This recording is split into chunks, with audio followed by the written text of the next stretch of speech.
Today we're going to talk about project-based learning in a blended classroom powered by 30 Hands. Blended learning is about combining projects and technology to create a learning environment that allows students to learn anywhere and anytime and to follow individual and team paces. The teaching challenge is getting students to retain more of what we want them to learn and to learn more than just how to keep their eyes open in class. Students succeed if they're actively engaged in their learning.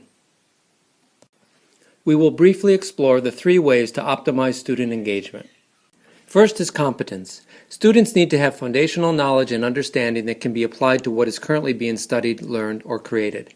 Sometimes this means simplifying the foundational concepts to provide students with tools they can actually use. Next is autonomy. Students who take ownership of their own learning learn more.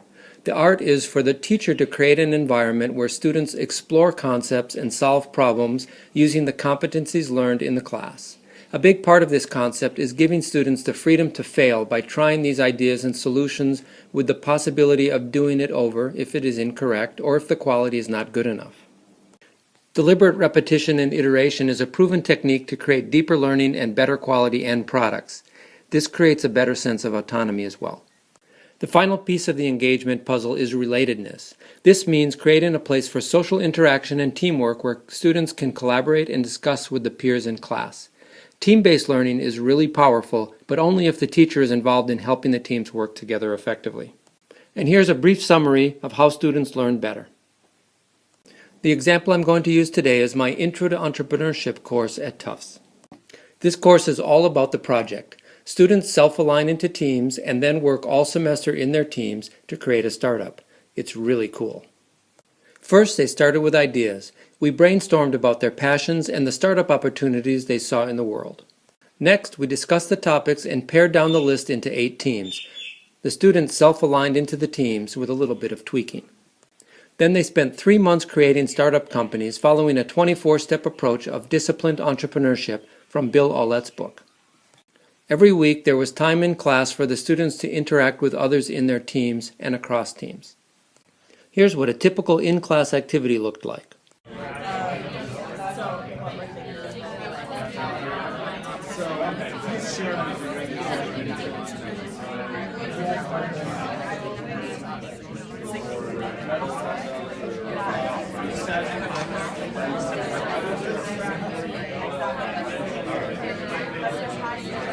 The teams did a lot of work in class and outside of class.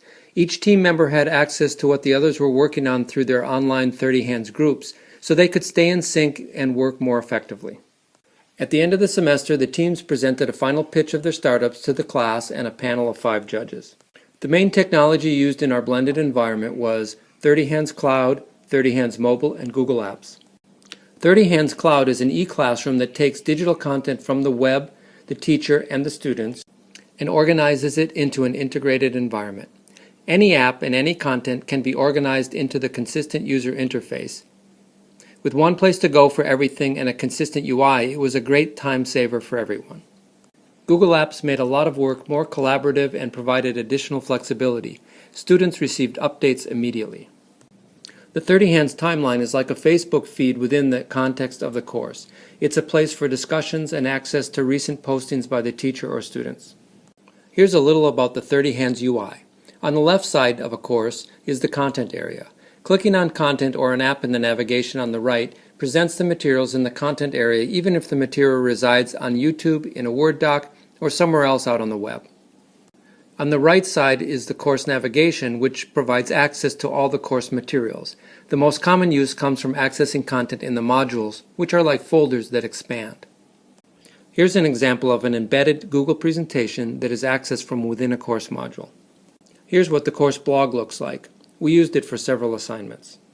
This is an example of a group wiki which was heavily used by the students. The calendar shows all course assignments, course events, site events, and personal notes. The students can go directly to the assignments and events from the items on the calendar. The assignment area was also heavily used. Each assignment was posted as a rich text page and students could hand in multiple revisions easily by clicking on the hand-in link at the bottom of the assignment. Hand-ins can include an attachment or rich text within a body field on the hand-in page. The teacher can review all assignment hand-ins by student and provide reviews and grades from a single page. Work cues make the review and grading process easier. Each student used 30 Hands Mobile on an iPad to create a 3-minute presentation of a case study from the Founders at Work book. The final presentations were amazing. We reviewed these each day at the beginning of class, and they were posted for later review as well. So how well did it work to conduct a highly interactive, project-based, team-based class blended with technology? Here's what the students had to say about the class at the end of the course. And here's what the students said about their learning in the class.